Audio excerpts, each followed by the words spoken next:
Pada kisah kali ini, menceritakan tentang kisah cinta antara CEO maskapai penerbangan Aircraft yang bernama Jacqueline, dengan pengacara barunya yang bernama Daniel Blanchflower.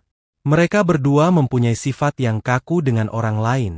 Akankah mereka berdua bisa bahagia dengan sifatnya masing-masing? Simak terus cerita kali ini.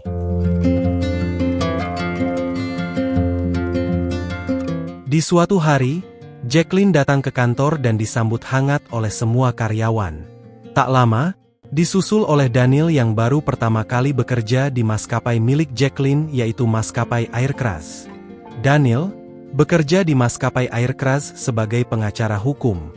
Saat Daniel dan rekannya sedang membahas pekerjaan, ia tiba-tiba dipanggil oleh asisten Jacqueline yang bernama Sydney. Daniel diminta untuk menemui Jacqueline di ruangannya. Lalu, rekan-rekannya meminta Daniel hati-hati saat menghadapi CEO Jacqueline, karena Jacqueline terkenal sangat pemarah dan cerewet. Daniel juga diminta untuk tidak memuji sepatu dari Jacqueline dan tidak menghirup nafas dengan mulut miring. Mendengar keanehan itu, Daniel dengan percaya diri langsung menemui Jacqueline. Dan saat pertama kali Daniel melihat Jacqueline, ia langsung terpesona dengan kecantikan dari Jacqueline. Sehingga membuat Daniel melakukan apa yang dilarang rekannya tadi, yaitu memuji sepatu Jacqueline dan menghirup nafas dengan mulut miring. You. Nice shoes. Singkat cerita, Daniel dan Jacqueline tiba di pengadilan untuk menemui seseorang yang bermasalah dengan Jacqueline. Yang dimana, Daniel diminta menggantikan manajer hukum untuk menyelesaikan permasalahan kali ini. Karena saat ini, manajer hukum yang bernama Brad Goldstein sedang dirawat akibat tersedak sarapan burritonya. Tak lama, mereka berdua masuk ke sebuah ruangan mediasi. Di sana, ada CEO penerbangan Falcon Airlines bernama William Bitten yang ditemani oleh pengacaranya.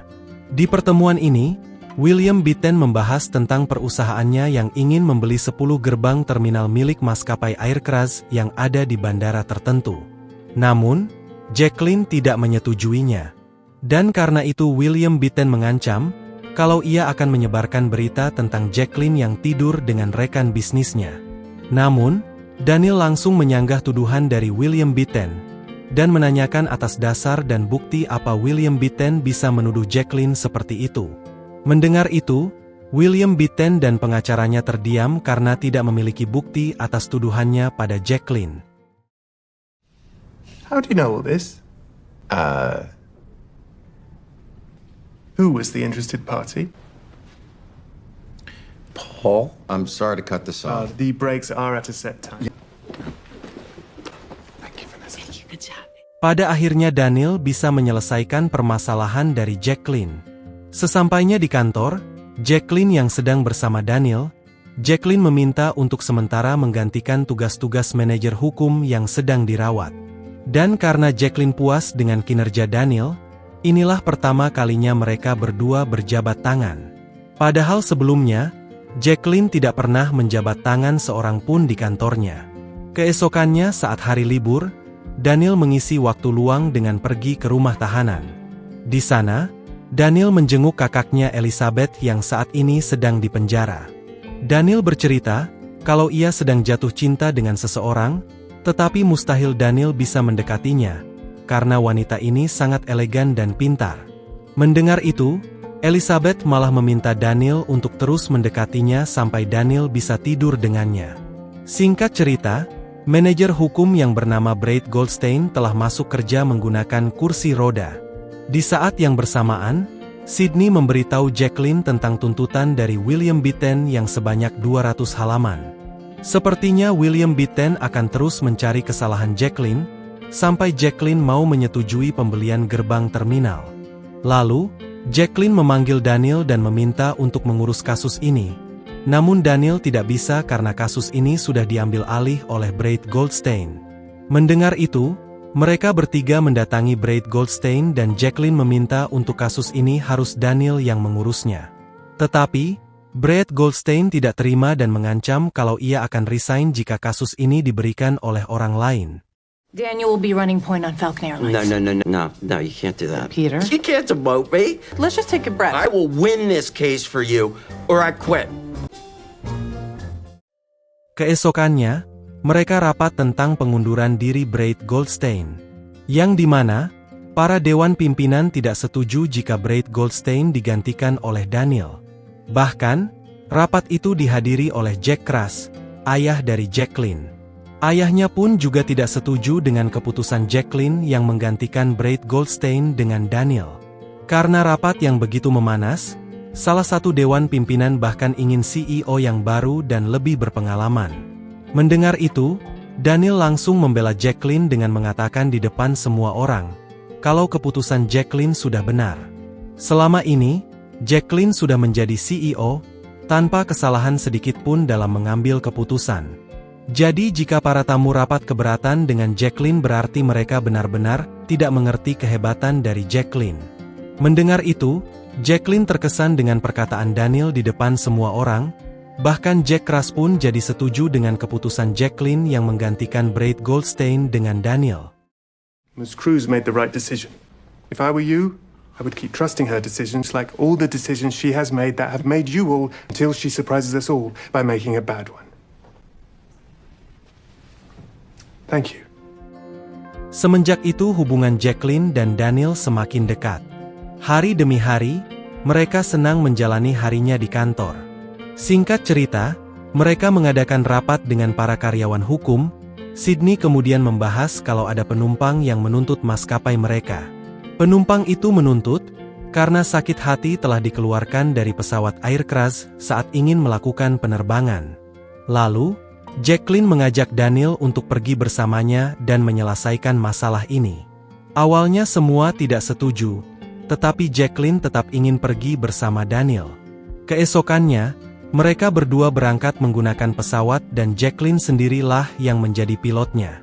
Di udara, mereka bercerita tentang kehidupan, yang dimana Jacqueline sudah bisa mengendarai pesawat sejak umur 13 tahun. Di saat yang bersamaan, mereka melewati jalur yang sedang ada badai. Daniel yang ketakutan, ia pun ditenangkan oleh Jacqueline dengan perkataan, kalau Jacqueline sudah berpengalaman menghadapi cuaca ekstrim, dan Jacqueline juga tidak akan membiarkan Daniel jatuh dari langit. Daniel, I am an honest-to-God pilot. Blizzards and lightning storms and hurricanes.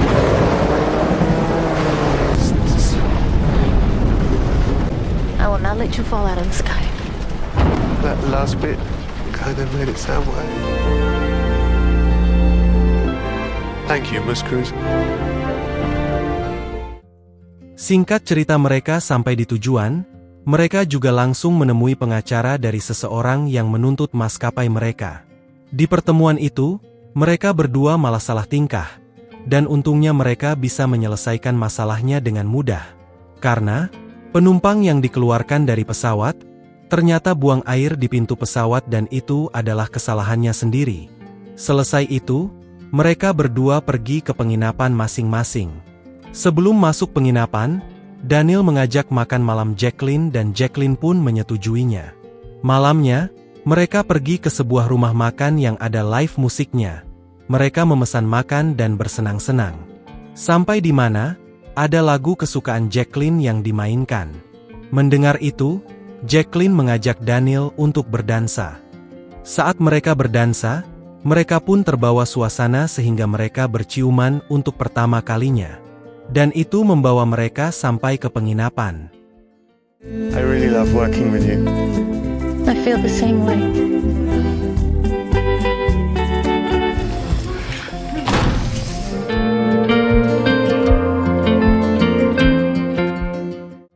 Keesokan paginya, mereka didatangi pelayan untuk mengantarkan sarapan. Mereka berdua juga sudah berani mengaku, kalau mereka berdua adalah suami istri di depan pelayan itu. Beberapa hari berlalu, mereka telah kembali dan bekerja seperti biasa. Tak lama, Jacqueline menemui Daniel dan memberi catatan kecil bertuliskan ajakan makan malam di rumah Jacqueline. Setelah itu, Jacqueline didatangi oleh Sydney dan mencurigai Jacqueline memiliki hubungan dengan Daniel. Malam harinya, Daniel dan Jacqueline makan malam di balkon rumah sambil memandangi gedung kantornya sendiri. Tak lama, Daniel ingin pergi ke WC, namun Jacqueline salah memberi arahan untuk pergi ke WC, sehingga Daniel malah masuk ke sebuah ruangan yang dipenuhi dengan pernak-pernik negara Inggris. Dan hal itu membuat Jacqueline malu karena Daniel sendiri berasal dari Inggris. The actual fuck. It's all a joke. I like British stuff. You know, I just pick up a little something from the airport. You have a thing for British guys. Keesokannya, Daniel pergi untuk menjenguk Elizabeth di rumah tahanan. Mereka berdua, lagi-lagi membahas wanita yang disukai oleh Daniel. Bahkan, Daniel memberitahu kakaknya kalau ia berhasil tidur dengan wanita yang disukainya. Setelah selesai menjenguk, tiba-tiba Jacqueline ada di depan rumah tahanan.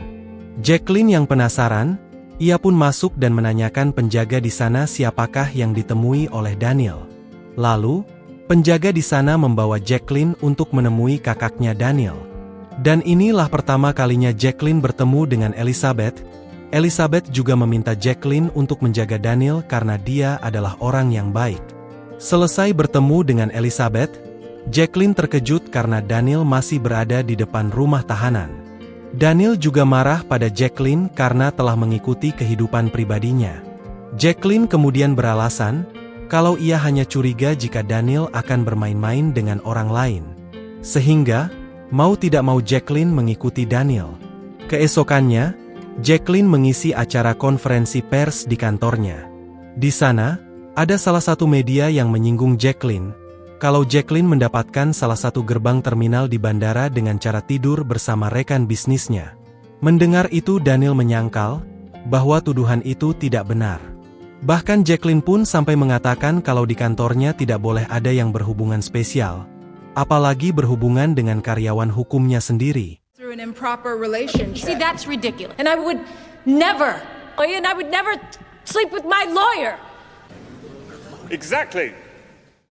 Mendengar itu, Daniel dan lainnya menganggap kalau perkataan Jacqueline sangat liar.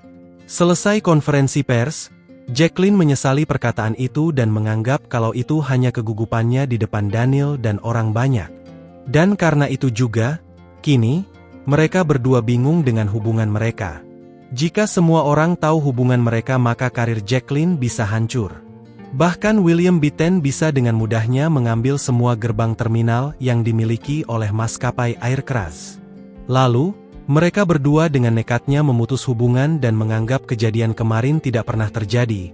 Hal itu mereka lakukan demi bisa mengembangkan maskapai Aircraft dan melindungi reputasi dari Jacqueline. Keesokannya, mereka rapat dan membahas tentang gerbang terminal. Namun ada yang berubah saat Jacqueline dan Daniel berdebat. Sydney curiga kalau mereka berdua sedang ada masalah, karena sebelumnya di dalam rapat apapun, mereka berdua tidak pernah berbeda pendapat. Jadi saat selesai rapat, Sydney menemui Daniel dan menanyakan apakah mereka berdua ada masalah. Namun, saat Daniel ingin menjawab, tiba-tiba Sydney yang sedang hamil merasa ingin melahirkan. Karena sudah tidak ada waktu untuk ke rumah sakit, akhirnya, Daniel membantu Sydney untuk melahirkan. Tak lama, Jacqueline datang dan terkejut karena Sydney ingin melahirkan. Jacqueline pun juga ikut membantu Daniel supaya Sydney cepat melahirkan. Tetapi, tiba-tiba Sydney menanyakan tentang hubungan Daniel dan Jacqueline. Sydney juga mengancam tidak akan mengeluarkan bayinya jika mereka berdua tidak mengaku. Dan pada akhirnya, Jacqueline mengaku kalau ia dengan Daniel ada hubungan dan pernah bercinta. Are you two in love with each other? Nothing happened, okay? Oh my God, until you admit it! We had sex! It happened! I knew it!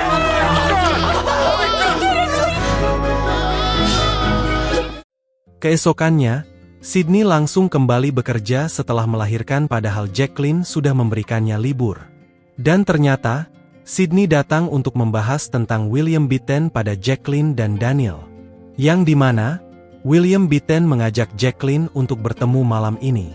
Lalu, Daniel beranggapan kalau William Bitten mengajak Jacqueline bertemu, mungkin saja untuk membatalkan tuntutannya pada Jacqueline.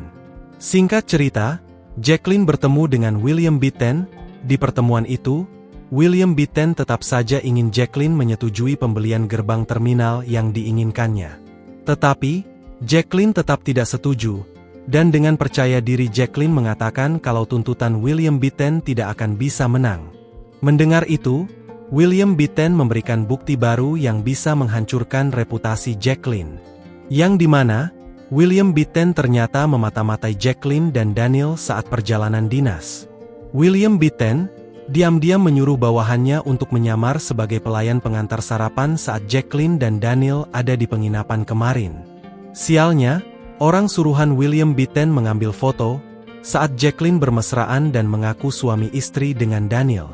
Jacqueline pun terkejut dengan bukti-bukti itu, dan ia juga sudah tidak bisa menghindar lagi dari tuntutan William Bitten. Good old Julie Stats. Ah, I'll have the, I'm celebrating. All right. Karena kejadian itu, Jacqueline meminta saran pada mantan pengacaranya yaitu Brad Goldstein yang kini menjadi pedagang burrito. Di sana Brad Goldstein memberi saran, kalau Jacqueline harus menggunakan isi hatinya untuk menyelesaikan masalah ini, karena hatinya lah yang tahu bagaimana cara menyelesaikan masalah dengan baik. Tak lama kemudian, Jacqueline yang berada di kantor, ia didatangi oleh Daniel yang mengajukan pengunduran dirinya. Daniel melakukan itu, supaya foto orang yang dimiliki William itu bukan Daniel, karena Daniel sudah keluar dari maskapai Jacqueline.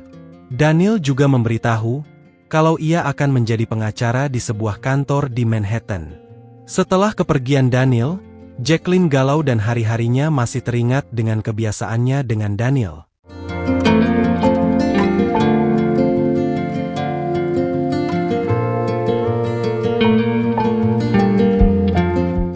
Setelah beberapa hari, Jacqueline curhat dengan Sydney kalau ia akan mengundurkan diri. Menurutnya ini adalah pilihan tepat untuk menyelamatkan maskapai ini. Mendengar itu, Sydney langsung mendatangi kantor Daniel, dan di sana Sydney sangat marah. Sydney menganggap kalau Daniel adalah pria yang pengecut karena membiarkan Jacqueline menyelesaikan masalahnya sendirian.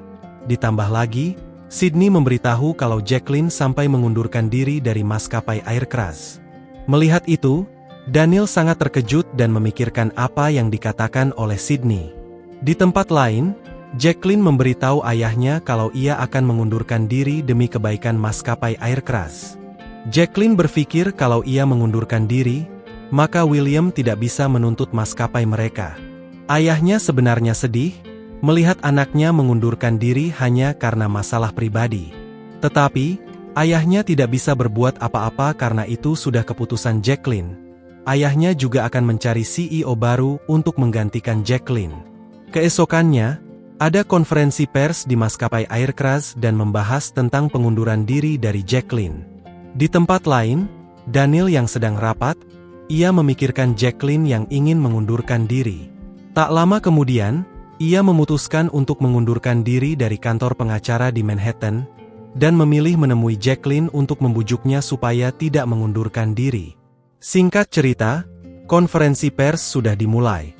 Saat Jacqueline ingin mengatakan pengunduran dirinya kepada publik, tiba-tiba Daniel datang tepat waktu dan mengajak Jacqueline untuk berbicara. Tetapi, Jacqueline meminta Daniel untuk berbicara di depan banyak orang. Daniel pun menyetujuinya dan langsung mengatakan kalau Daniel pernah tidur bersama Jacqueline. And I slept together. What the fuck? Now everyone knows in which you look really beautiful. It was Tim Jackie. Daniel mengatakan itu, bertujuan untuk memberitahu mereka semua, jika hubungan Daniel dan Jacqueline bukanlah hubungan yang tidak pantas, karena mereka berdua saling mencintai. Tidak ada yang tahu cinta itu tumbuh kapan saja, apalagi cinta mereka hanya terhalang oleh kebijakan kantor yang melarang pegawainya menjalin cinta satu sama lain. Padahal itu adalah hak asasi manusia masing-masing. Daniel juga meminta Jacqueline untuk tidak mengundurkan diri dan mengajaknya untuk melawan tuntutan dari William. Daniel menyarankan untuk menghapus peraturan yang melarang pegawai kantor saling jatuh cinta, maka hal itu bisa melawan tuntutan dari William Bitten. Mendengar itu, ayahnya Jacqueline setuju dengan Daniel. Ayahnya juga mengancam, kalau Jacqueline mengundurkan diri maka ayahnya juga akan memberikan maskapai air keras kepada orang lain. Dan kisah ini berakhir, dengan Daniel yang menyatakan cintanya kepada Jacqueline di depan semua orang. Dan Jacqueline juga membatalkan pengunduran dirinya sebagai CEO di maskapai penerbangan air keras. So here's the truth. I love you. I do. I love this woman. And I want to work with you till we die and come back as a worm and a cat. No, I'm not stepping down.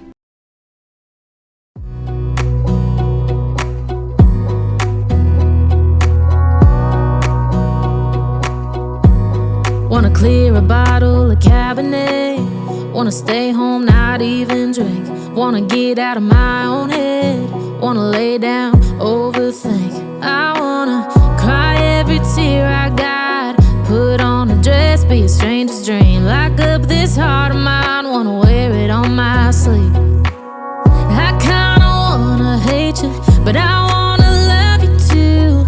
I wanna hold you close and let you go. Find someone new, and I wish it wasn't, but my mind's made up in two. What's killing me the most is knowing two things can be true. Wanna throw away your vanity. Wanna wear it to sleep tonight. Wanna wipe our slate clean. Wanna pick this thing up right where we left off. Wanna block your number, take one last time, make it another. Wish I was one or the other.